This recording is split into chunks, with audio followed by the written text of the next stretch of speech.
Hi all, Irwin here from BCHA Ignite. Hope you're all well, but most importantly we hope you're trying to stay safe. Okay, here are a series of honest questions for hopefully honest answers. First question, do you find yourself feeling irritable most of the time? Raise your hand. Do you find yourself feeling crabby most of the time? Raise your hand.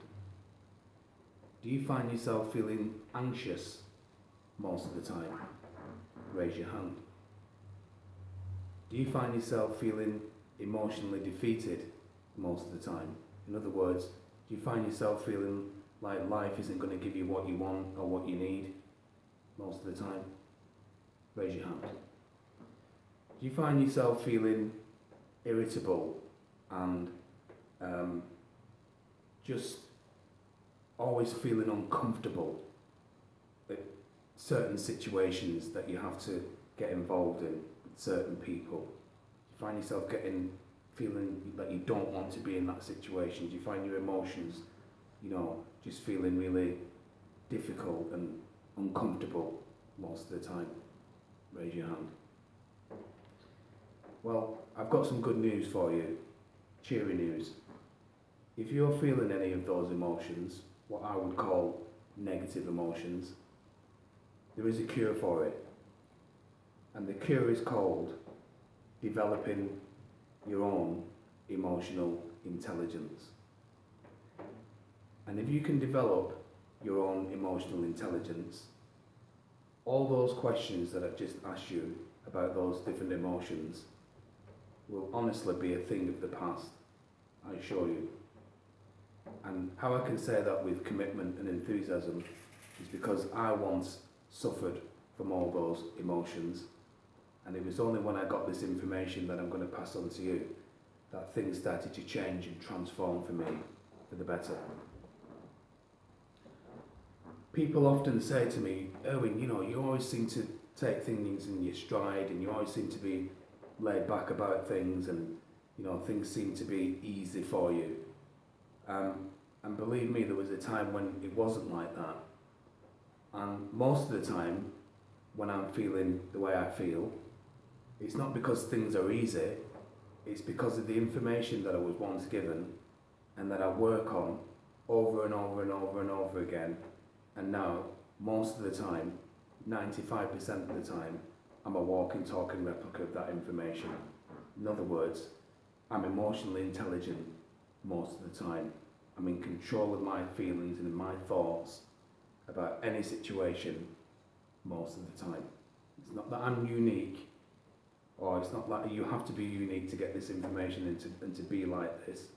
You just need to be able to understand the information, understand where it comes from, those feelings, and take on board the information and deal with it. That's what you have to do.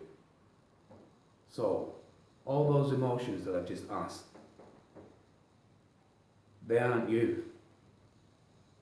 They aren't you. Most people think, I'm stressed, I'm anxious, I've always been like that. That's what most people say to me. I've always been like this, Irwin. And the reality is, no, they haven't. It's just that they've taken a learned behaviour from somewhere or someone. They've got emotionally involved in that behaviour themselves and they've become it.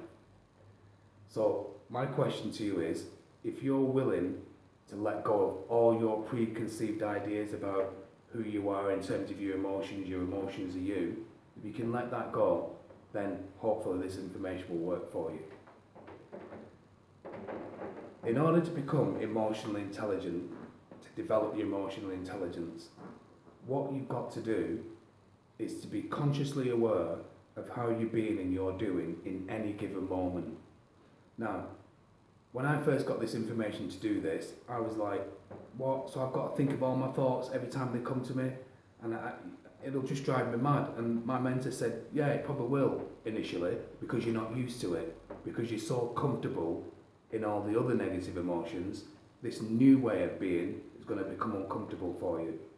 So take, for example, if you're just washing up and all of a sudden a thought comes to you from something that happened in the past, maybe 5, 10, 15 years ago, if you're not watchful of that thought, and then as a result be able to drop that thought will then control you, particularly if it's a negative thought. It will control you and make you feel all those different emotions. So all you have to do is simple, but it's big in process. All you have to do is be consciously aware of how you're being and you're doing in any given moment. Now, there's a sacrifice, like there's a sacrifice for anything in life. My question would be, if you're feeling a bit reluctant to do it, is what are you willing to sacrifice in order to live the life that you've imagined? So if the life that you imagine is one of being stress-free, not being anxious, not being irritable, not being crabby, not feeling emotionally defeated, if all those things that you want are stopping you because of those emotions, what are you willing to sacrifice in order to make that happen? Because we can't get without giving a fair equivalent. So if it means you know starting off, and the best way to do it initially is to have a pen and a pad at the side of you, and literally as you're thinking a thought and then you come out of that thought, write that thought down on a pad. Just write it down, and you'll see a whole host of negative thoughts that you'll write down on that pad, and that's all right, that's natural. But eventually, as you become more adept at this, in terms of being able to catch your thoughts, you'll be able to drop them and swap them straight away for a positive one, and then you'll feel a lot better. In other words, you become more emotionally intelligent.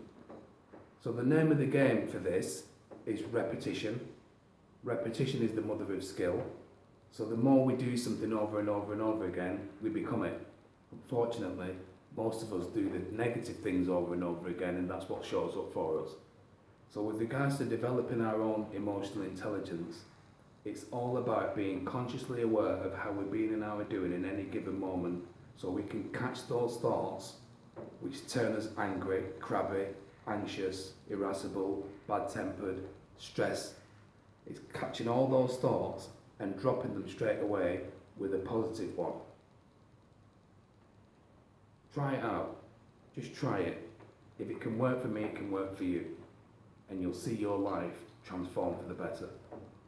Hope that makes sense. If it doesn't, watch the vlog again, keep watching it until you'll be able to understand it, and then everything will change for you. In the meantime, stay safe, stay well. Bye for now.